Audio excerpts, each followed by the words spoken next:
जागो मेरे ग्रामवासियों जागो, अपने वोट का सदुपयोग करो। जी हाँ मतदाता बहनों एवं भाइयों, मतदान की ताकत आपके हाथ में है। यानी पंचायत को विकास के मार्ग पर ले जाने की जिम्मेदारी आपके ऊपर है। यानी सही उम्मीदवार को चुनेंगे तभी खुशहाली के सपने बुनेंगे।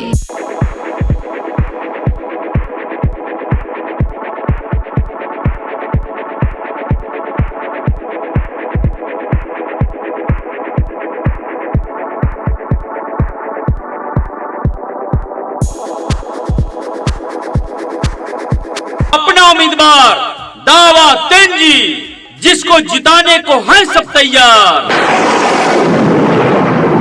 मतदाता बहनों एवं भाइयों, यह चुनाव है आपके विश्वास का।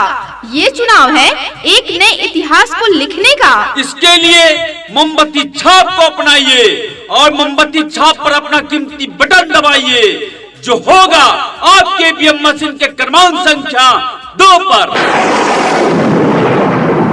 मतदाता बहनों एवं भाइयों, आपका अपना प्रत्याशी जो किसी भी भ्रष्टाचार की आंधी के आगे कभी रुकेगा नहीं, किसी भी अन्याय के आगे कभी झुकेगा नहीं।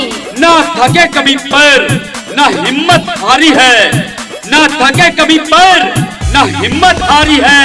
हौसला है जिंदगी में कुछ कर दिखाने की, इसलिए अभी भी संघर्ष जारी है, संघर्ष जारी है। क्षेत्र में चर्चा सरियाम हो गइल हो, दावा तेंजी के नाम गूंजे लागल हो। दावा तेंजी जिंदाबाद, जिंदाबाद, जिंदाबाद। क्षेत्र में चर्चा सरियाम हो गइल हो, दावा तेंजी के नाम गूंजे लागल हो। मांगे आइल आशीष से दुअरिया हो, दुअरिया हो। जिंदाबाद, जिंदाबाद। मोमबत्ती छाप पे बटन दबैया हो, भारी मतों से विजयी बनैया।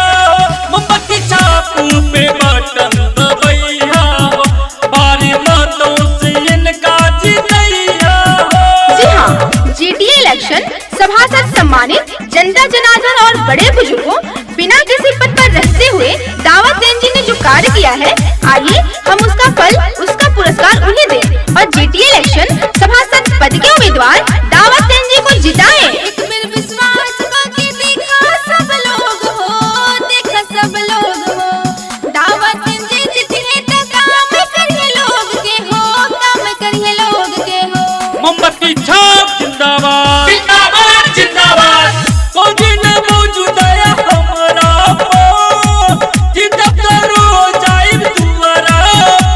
दावा तेंजी जिंदाबाद, जिंदाबाद, जिंदाबाद। कोनो काम में न लागे रुपैया हो, रुपैया हो। जी हाँ मेरे दोस्तों, अपने पूरे समाज में एक अच्छा, सुशील और सच्चा ईमानदार नेता दावा तेंजी। मोमबत्ती छाप पे बटन दबैया हो, भारी मतों से विजयी बनैया हो।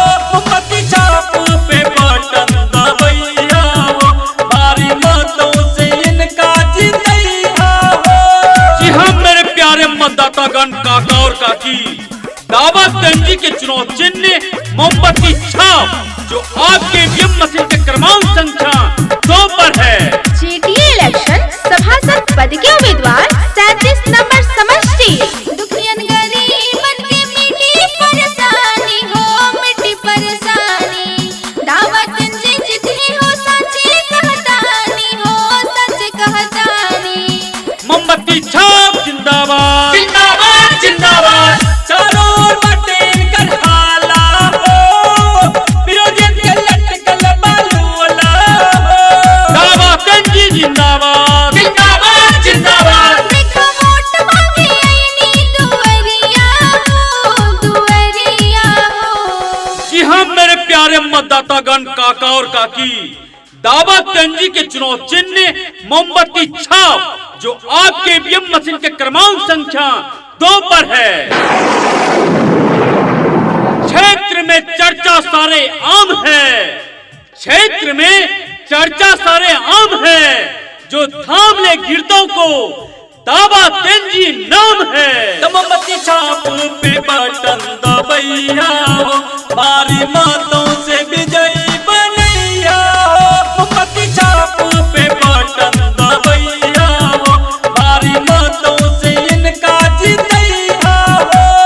तो मेरे प्यारे दाजू और भौजू, दावा तेंजी के मोमबत्ती छाप पर बटन दबाना है और भारी मतों से विजयी बनाना है।